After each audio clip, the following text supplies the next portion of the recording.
If you grew up in the 1980s, you carry a psychology that no generation after you will ever fully understand. Not because your childhood was better or worse than anyone else's, but because the world that built you no longer exists. It vanished so completely, so quietly, that sometimes even you forget it was real. And yet it lives inside you still, in the way you think, in the way you wait before trusting, in the way you can sit in silence without reaching for your phone, in the way you learned very early that no one was coming to save you, that you would have to figure it out yourself. And you did. You still do. There's a particular kind of loneliness that belongs to people who grew up in the 1980s. It's not the loneliness of isolation. It's the loneliness of translation, of carrying memories that feel almost mythological to anyone born after the internet became oxygen. You try to explain what it felt like to ride your bike until the streetlights came on and the words come out, but the feeling doesn't transfer. You try to describe the weight of waiting. Waiting for a letter, waiting for a phone call, on a phone attached to a wall, waiting for Saturday morning, because that was the only time cartoons existed, and people nod politely, but they don't understand. They can't, because waiting has become extinct.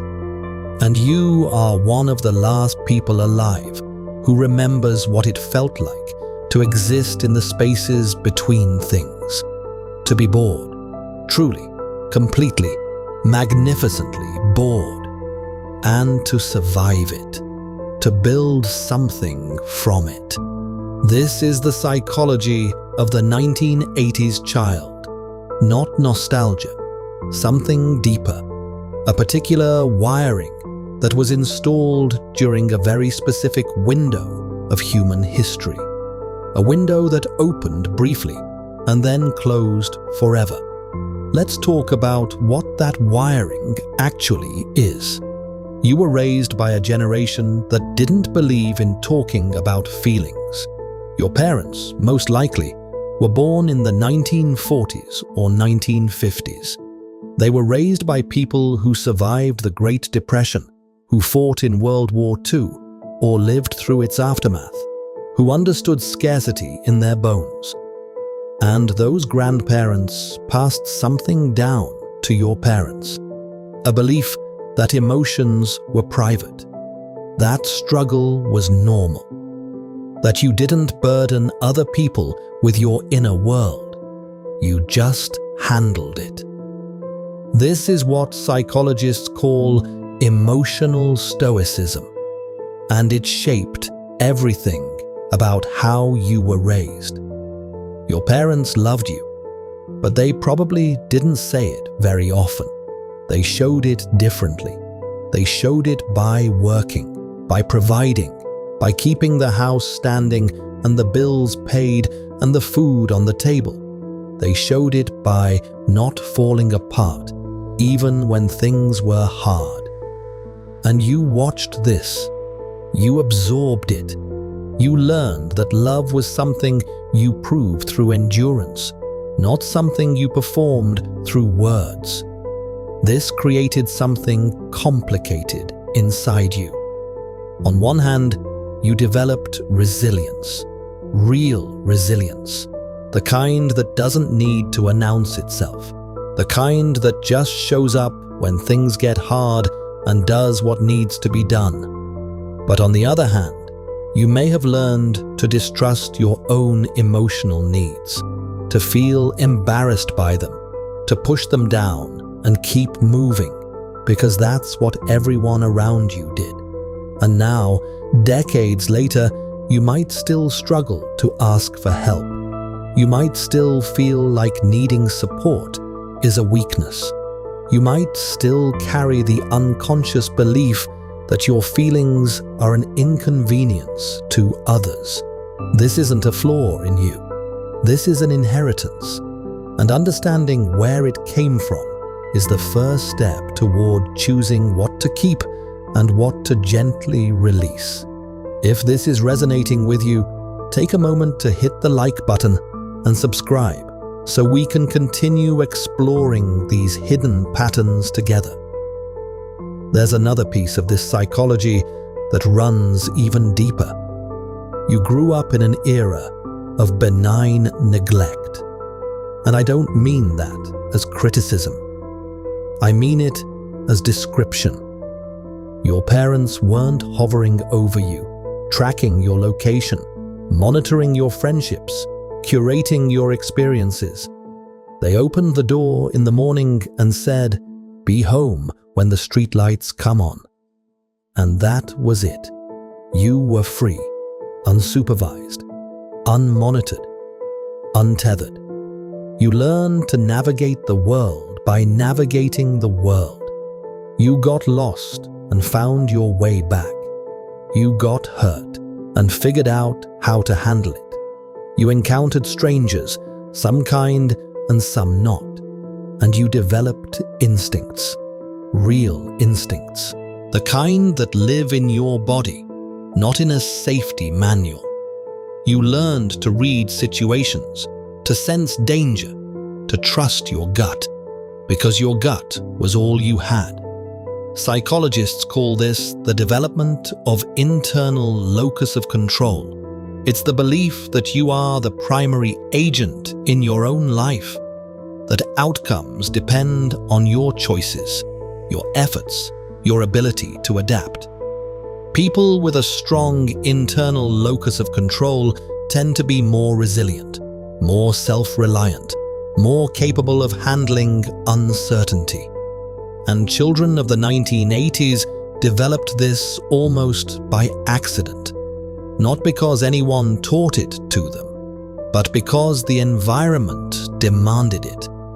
You didn't have adults solving every problem for you. You didn't have parents calling teachers to complain about grades.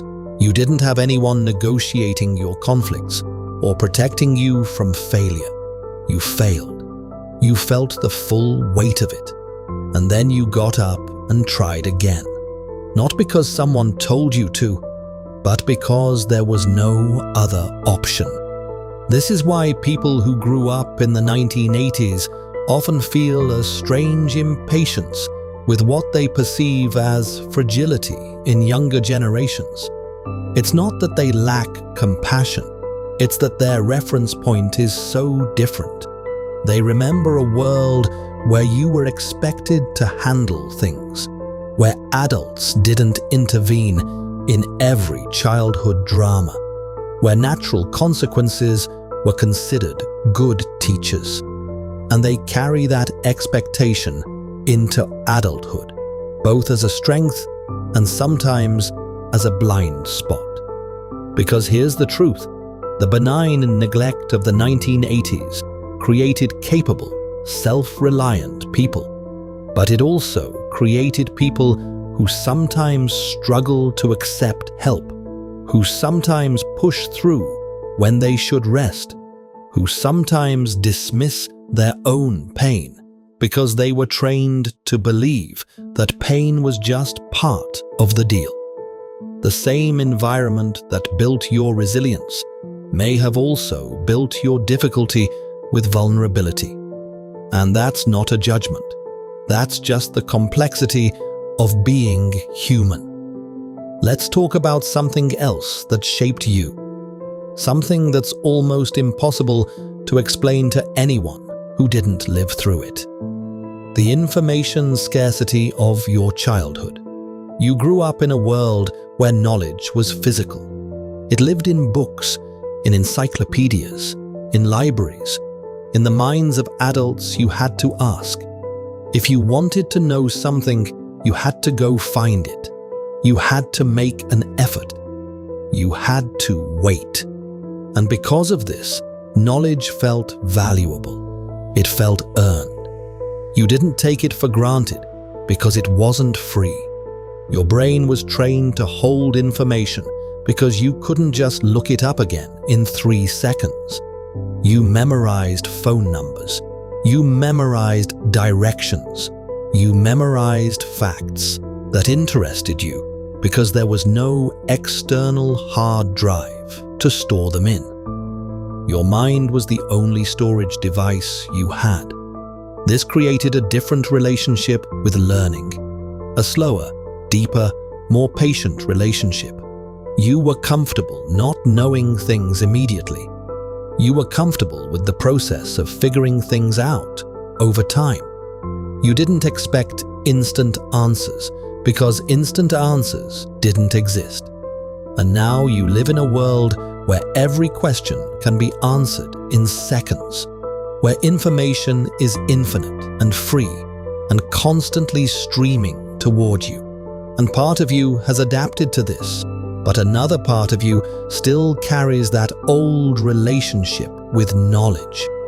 That sense that learning should take time, that understanding should be earned, that the struggle to find an answer was part of what made the answer meaningful. This is why you might feel overwhelmed by the pace of modern information. Not because you can't keep up, but because something in you resists the speed. Something in you knows that faster isn't always better, that the human brain wasn't designed to process this much input, that there was wisdom in the slowness of your childhood, even if you didn't recognize it at the time. I'm curious about something. When did you first realize that the way you experienced childhood was fundamentally different from what kids experience today? What moment made it click for you? There's another psychological pattern that shows up consistently in people who grew up in the 1980s. A complicated relationship with authority. You were raised in the tail end of an era that expected children to respect adults automatically. Teachers, parents, coaches, neighbors. They were in charge. You did what they said. You didn't talk back. You didn't question. And if you did, there were consequences. Swift, clear, sometimes physical consequences. But you also grew up watching that authority crumble. You watched Watergate's aftermath teach the nation that presidents lie.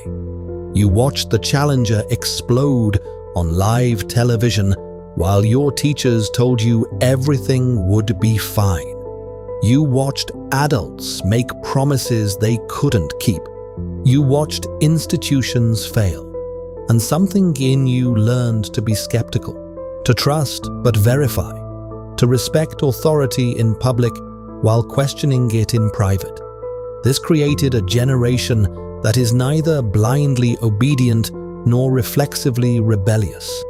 You learn to work within systems while maintaining a healthy suspicion of them. You learn to follow rules while understanding that rules are made by flawed people. You learn to respect expertise while knowing that experts can be wrong. This is a sophisticated psychological position. It requires holding two truths at once. That authority is necessary, and that authority is fallible. That systems can help you, and that systems can fail you. That you should play the game, and that you should never forget it's a game. People who grew up in the 1980s often make good employees because they understand how to navigate hierarchies. But they also make good entrepreneurs because they don't worship those hierarchies. They know how to respect the chain of command while building their own ladder on the side. Now let's talk about something more tender. The way you learned to connect with other people. Your friendships were forged in physical space, in backyards and basements and bedrooms and parking lots. You had to show up. You had to be present. You couldn't maintain a friendship through likes and comments and occasional texts. You had to actually see each other, hear each other's voices, sit in the same room and figure out what to do with your time. This created a different template for intimacy, a template based on presence rather than performance. Your friends knew you not through curated posts, but through accumulated hours. They saw you bored. They saw you awkward. They saw you fail. They saw you at your worst because there was no way to hide it. And they stayed anyway. That's how you learned what friendship meant. And because communication was harder, it was more intentional. You didn't text someone a quick update. You called them. You talked. You made plans in advance and kept them because there was no way to cancel at the last minute. You wrote letters sometimes, actual letters, with stamps, and you waited days or weeks for a response. And that waiting taught you something about patience in relationships, about trust, about the ability to hold someone in your heart even when they weren't right in front of you. People who grew up in the 1980s often struggle with the superficiality of modern social connection, not because they're antisocial, but because their template for friendship is so different. They want depth. They want presence. They want the kind of connection that can only be built through time and proximity and shared experience. And they sometimes feel lonely in a world that offers infinite connection, but very little of the kind that actually nourishes. This is valid. This is real. And if you feel this way, you're not being difficult or old-fashioned. You're carrying a different definition of intimacy, one that was built in a different world. And that definition isn't wrong. It's just rare now. There's something else that shaped the psychology of 1980s children, something that's hard to name but easy to feel. You grew up in the shadow of potential apocalypse. The Cold War was still cold. Nuclear war was still possible. You did drills in school where you hid under desks as if that would protect you from a bomb. You watched movies about the day after. You absorbed, at a very young age, the understanding that the world could end, that adults had built weapons capable of destroying everything, that the future was not guaranteed. This created a particular kind of existential awareness, a background hum of mortality that most children today don't carry. You learned early that safety was an illusion, that the systems designed to protect you were also capable of destroying you, that the adults in charge didn't always know what they were doing. And this awareness didn't make you hopeless. It made you present. It made you appreciate things. It gave you a strange gift, the ability to find joy in small moments, because you understood, somewhere deep down, that moments were all anyone really had. People who grew up with this background awareness often have a different relationship with anxiety than younger generations. They're not less anxious, but their anxiety has a different flavor. It's older, more philosophical, less about missing out, and more about meaning. They've been thinking about mortality since childhood, and that thinking has shaped them in ways that are hard to articulate, but easy to recognize in conversation. What's one thing from your 1980s childhood that you wish you could give to kids growing up today? What did that era teach you that feels lost now? Let's talk about work. about how you learned to think about careers and money and success. You watched your parents work hard, really hard. You watched them come home tired. You watched them sacrifice weekends and evenings and vacations for jobs that didn't always appreciate them. And you absorbed a message. Work is serious. Work is how you prove your worth.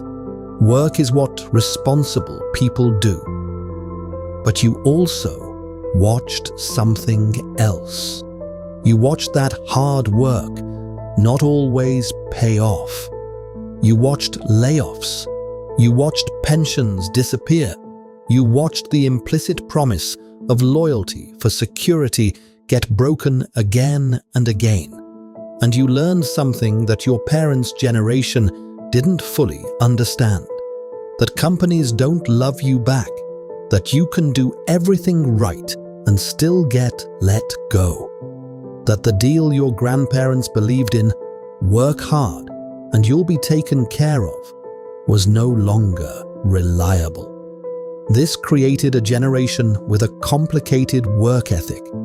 You work hard because that's what you were taught, but you don't expect the work to save you. You maintain a certain skepticism about corporate loyalty. You know that you're ultimately responsible for your own security. And this has made you adaptable. You've changed careers more than your parents did. You've learned new skills out of necessity.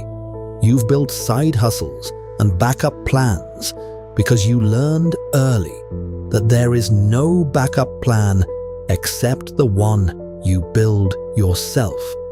This is exhausting, but it's also empowering. You don't wait for permission. You don't expect institutions to take care of you. You take care of yourself.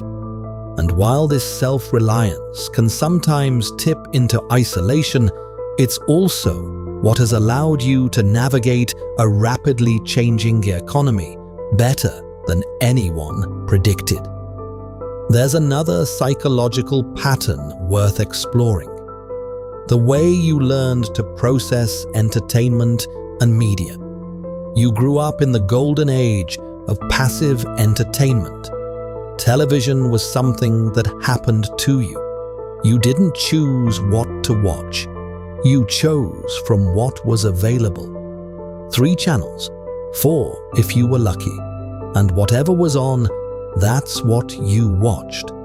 You shared the experience with everyone else who was watching at the same time.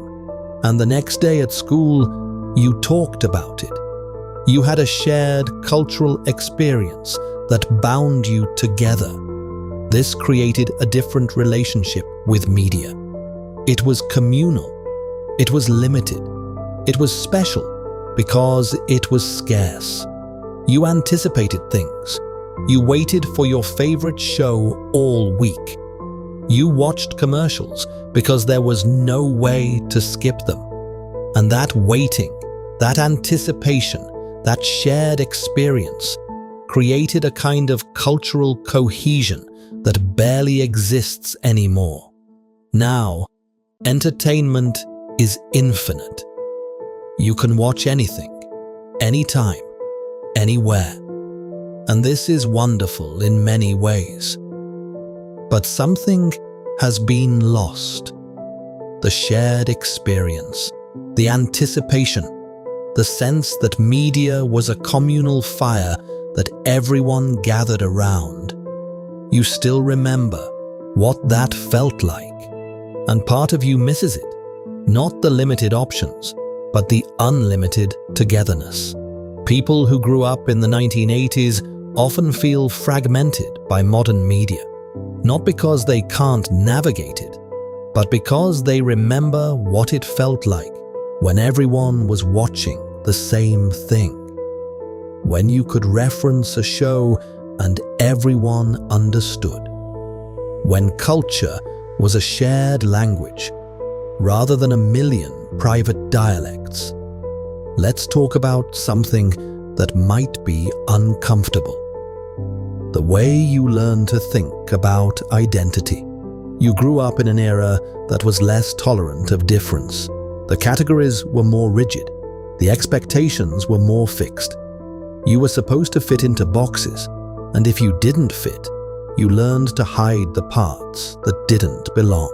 Many people who grew up in the 1980s carry secret selves, parts of their identity they learned to suppress because the world wasn't safe for those parts. This is particularly true for anyone who was different in ways that the 1980s didn't accept. Different in sexuality, different in gender expression, different in neurology, different in any way that fell outside the narrow band of normal. You learned to mask, you learned to perform, you learned to survive by hiding, and now you live in a world that is slowly, imperfectly, becoming more accepting. And this is beautiful, but it's also complicated, because you spent your formative years learning that those parts of you were dangerous. And unlearning that takes time. It takes work. It takes a kind of courage that people who grew up with more acceptance don't always understand. If you carry hidden parts of yourself from the 1980s, know this: you are not broken. You were adapting to survive. And the fact that you're still here, still standing, still capable of growth, is a testament to your strength. The world is changing, and you are allowed to change with it. You are allowed to let those hidden parts breathe. You are allowed to become more fully yourself, even now, especially now. There's something else that needs to be said about the particular exhaustion that 1980s children carry. You are the bridge generation.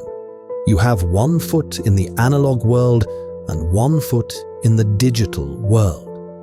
You remember life before the internet, but you've also had to master the internet. You remember phones with cords, but you also carry a supercomputer in your pocket. You remember research in libraries, but you also know how to Google anything in seconds. This makes you incredibly adaptable. You can talk to your parents about their world and to your children about theirs. You can translate between eras. You can explain what it was like before and also navigate what it's like now. But this bridge position is also exhausting because you're constantly translating, constantly adapting, constantly learning new systems while carrying the memory of old ones. You never get to fully rest in either world. You're always partly a visitor, and sometimes you feel caught between generations. Too old to fully belong to the digital natives, too young to fully belong to your parents' generation. You occupy a strange middle space, and that space can feel lonely. But here's what I want you to understand. That middle space is also a gift. You carry perspective that no other generation has. You've seen the before and after. You understand what was lost and what was gained. You can appreciate the new without forgetting the old.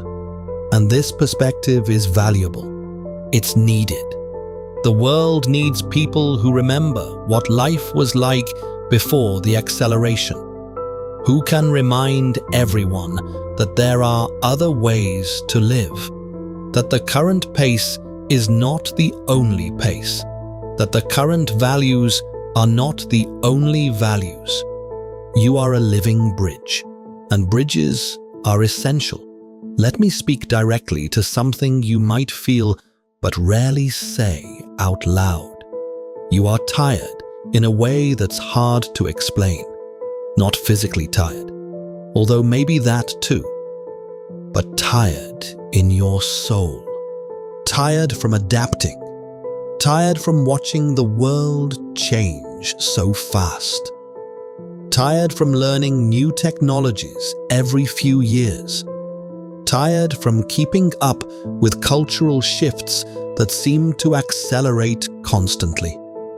Tired from being told that everything you learned is now outdated, that the skills you mastered are now obsolete, that the world you understood no longer exists.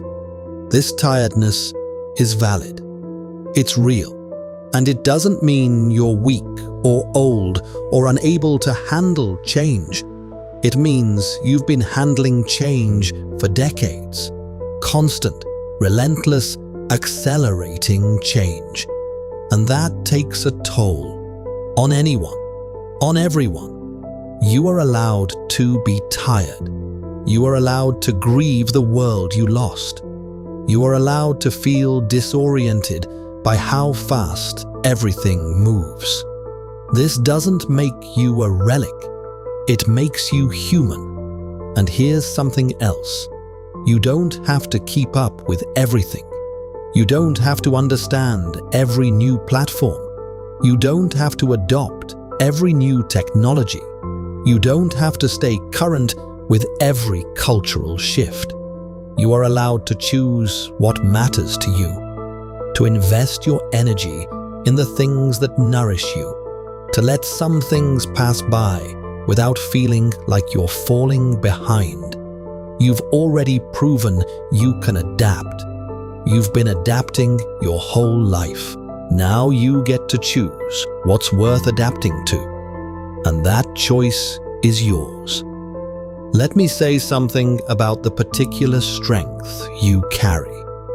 The strength that comes from growing up in the 1980s. You know how to be alone without being lonely. You know how to entertain yourself without screens. You know how to wait. You know how to be bored and survive it. You know how to navigate without GPS. You know how to research without Google. You know how to connect without social media. You know how to be present because you grew up in a world that demanded presence. These are not obsolete skills.